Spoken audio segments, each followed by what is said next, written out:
Hey folks, Jim Thomas here, Fitness Management and Consulting. I appreciate y'all being here at the channel today. And for our subscribers, welcome. It's good to have you. And for you folks that are new, if you're finding the channel for the first time, welcome. It's good to have you here. If you would please hit that subscribe button. And to all watching, if you find the content beneficial, please hit that like button as well. And to learn more about me, learn more about my company and how we can help take your gym, your business to that next level, check out the links below.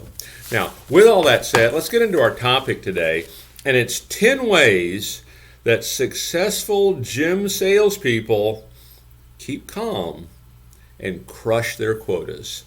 10 ways that successful gym salespeople keep calm and crush their quotas. So, number one on my list that I prepared here for you today is know yourself. Know yourself. Be you.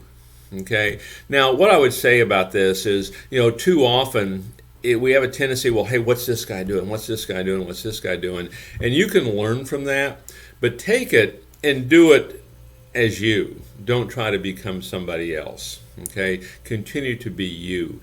And one of the things that, for you folks that have watched some other videos on the channel here, one of the things I talk quite a bit about is memorizing the script, memorizing your telephone inquiry script, memorizing your sales process, memorizing your referral script, memorizing all this. And by the way, you can find all this on the channel. Just do a search for it.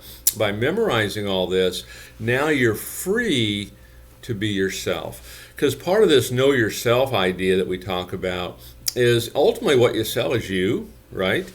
And when you're having to think about what this process is, when you're having to think about what you're supposed to say, a lot of times you're not able to do that. So know yourself, memorize your information so you're free to be you.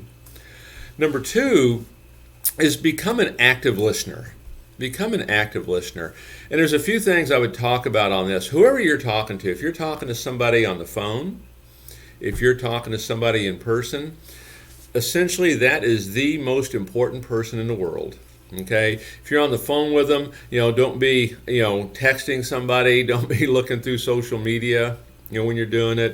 If you're talking to them right here, don't be looking over here. If someone walks by, don't be noticing this or noticing that. Be focused right here. Be that active listener. And one of the other things I would add to that is, get in the habit when you're talking to folks of taking notes. And the great thing about this, you're a pretty good listener, I think, if you're taking notes, because you can't take notes unless you're listening. If you're constantly talk, tell, there'll be no notes to take. So be an active listener. You want to show the customer that they're important, and hopefully they are, right? Okay?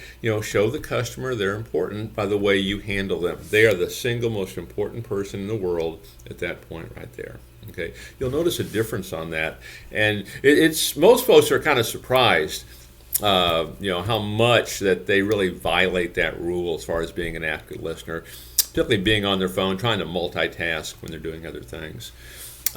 Number three, be realistic. Be realistic. Okay. And there's a balance on this one. Okay. When I say be realistic, I'm not talking about lowering the expectations. I'm not talking about lowering the goals. On the contrary, I like to raise the expectations. But when I say be realistic, one of the things that I always like to do from a sales standpoint is I always like to do the math. Because the math will always tell me the truth. The math doesn't have, opinion attached to it. And so let's just say I want to make 90 sales a month, okay, which is 3 sales a day, every day for 30 days, right? If I'm working 30 days. I want to make 90 sales a month. So I have to make 3 sales a day to do it. Well, if I'm a 50% closer, okay, I need to find a way to talk to 6 people. Now, that can be upgrades, that can be add-ons, that can be new prospects, whatever it is, I need to talk to 6 people if I'm a 50% closer. If I do that, I'm doing 3 sales a day, I'm making 90 sales a month. Well, in order for me to talk to 6 people a day, how many appointments do I need to have? Okay, based on, say, a 50% show ratio. How many people in the gym do I need to talk to? I'm going to do the exact math. How many leads do I need to generate every day? I'm going to do the math. And so when I start to look at this, I want to make this as realistic as possible. Okay, because when I say 90 sales, I think most people probably watching this right now thinking 90 sales. Are you talking for the whole club or just for me? No, I'm talking for you maybe. Okay, maybe for the club, but you decide, right? But 90 sales, come up with a plan. Do the math on what it's going to take to do it. 3 sales, talk to 6 people.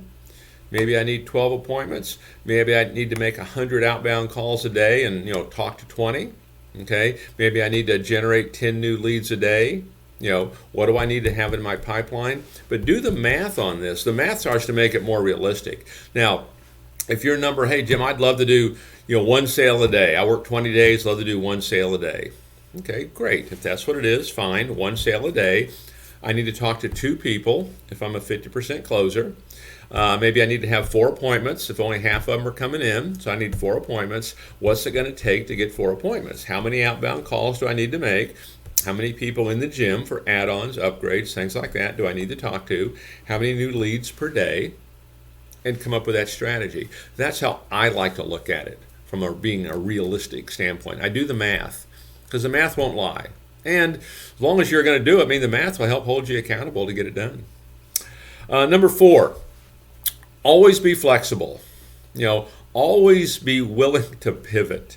Because one of the things that I've found to be true is the people that are the best at all of this, whether it be, running sales, managing, owning, district managers kind of thing, we're good at plan B because plan B is going to be necessary. Okay, and so we're always flexible. We're always able to pivot. So don't get so focused on just, it has to be this way. I'll give you an example. A customer comes in, we'd love to have them, hey, register in. Okay, register in. Do a needs analysis. Let me take you on a tour. That's in a perfect world. Okay, what if it's not a perfect world? What if the customer comes in, they're kind of rushed, or they're just not quite willing to go along with you just yet? Great, come with me. I can help you. I'm your guy. And we can get that information on the tour perhaps. We still want to get it, but there can be different ways to go about it. Okay, so be flexible, be willing to pivot, stay true to the process, but sometimes there can be different ways to get to it. Number 5, stay organized. Don't be flying by the seat of our pants. Okay, stay organized on what we're doing. And whether you're an individual salesperson, you're running a sales team, you have folks that work for you, know your key performance indicators. What is your closing percentage? What is your show percentage? How many referrals are you averaging at point of sale? How many calls are you getting per day? Have all your information organized. Know exactly where you're at. Because when you know it, now you can make decisions on that. You can manage, whether you're an individual or a group, you can manage based on those objectives. So be very organized with it. Okay, have everything ready to go. Number 6, in terms of, keep calm and crush your goals, is, rely on your network. Okay, your network, your power base, people people that trust you, people that want to see you successful. Make sure we're staying in touch with these folks. Make sure we're nurturing these folks.